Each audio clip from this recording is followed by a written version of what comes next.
Bryan Dodd. Where are you, Bryan Dodd? Well, anyhow, I am from North Georgia. And being a Southern native, that means you meet a lot of interesting people in your life. Tonight I'm going to tell you the story about a guy that I went to high school with named Lewis. Now, first off, I need to tell you that Lewis was he's what you would call a hoot, technically, because he's one of those people that just kind of defies the norm and does his own thing. Now, let me identify let's try that again. Let me identify Lewis with a description. If you took If you took Ernest T. Bass and gave him a long flowing mullet and a Bob Seger concert shirt, that's Lewis. Hell yeah, come on. Anyhow, Lewis is a character. And so I need to tell you a couple of things about him. First off, he was a very sweet, gentle guy, but the way he would measure another man was whether or not you could take him in a fight. So on Saturday night, I'd go to town to hang out with all the other rednecks, and he'd pull up, "Hey, man," and I meant to tell you, I have a Southern accent, but Lewis took it to another level. And what he would do is he would just put extra vowels in every word.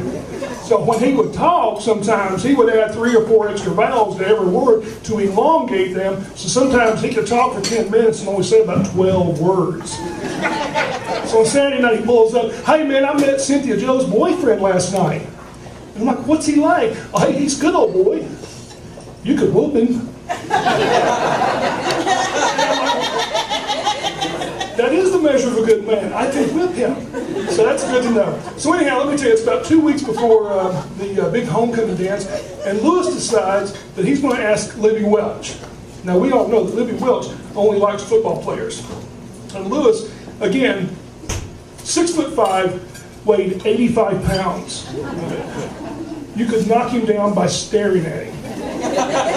Well, anyhow, Lewis is a romantic, and he's going to do it upright. So comes Monday, or the day he decides, I'm going to just go straight to her and ask her. And he went up to Libby and he said, "Libby, look, we got the big dance coming up this weekend, and I was just wondering, I would really like to take you. I promise you'll have a good time, and I'll get you home in time, and I'd really love you to go to that homecoming dance with me." And naturally, she looked at him and just goes, "No." Oh, it gets worse.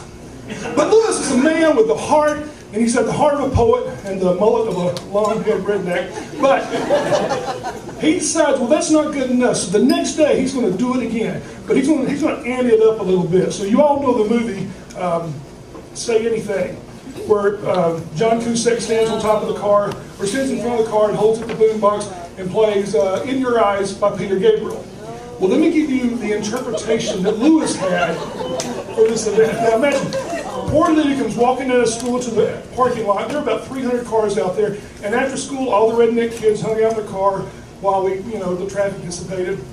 And so poor Libby walks out, and there in the middle of the parking lot, standing in the back of this big old 4-wheel drive, holding up a boombox, is Lewis.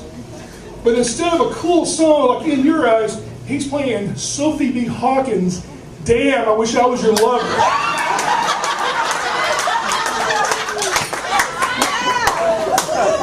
Brilliant idea, poor execution, because Libby, unfortunately, rode home. Libby didn't drive, so every morning she was dropped off and picked up by her grandmother,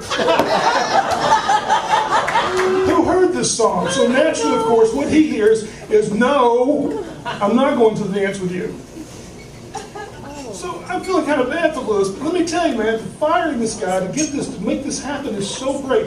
He decides to give her one last chance. So the next morning, Lewis comes to school, and he's wearing a suit. Now, the suit's probably a few years old, because I thought his sleeves were rolled up. No, he had just outgrown the suit, so he kind of looked like a little Dutch water boy plugging up the dike.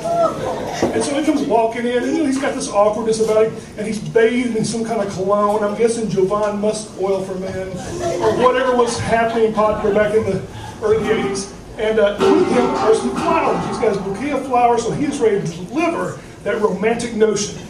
So he waits, he looks for her in the first period, he can't find her. So the second period comes along, and he goes looking for her, he can't find her. Third period, out in the hallway looking for her, can't find her.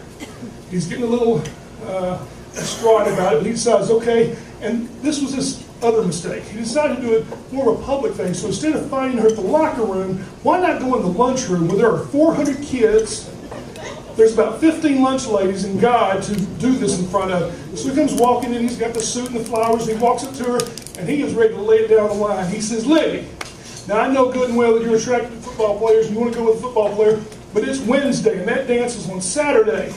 And you need to make a choice right now, because what you can do is take a chance and go with a guy like me, and I promise you'll have a good time. I'll get you home in time, and you'll have I'll do my best to take you, to show you a good time.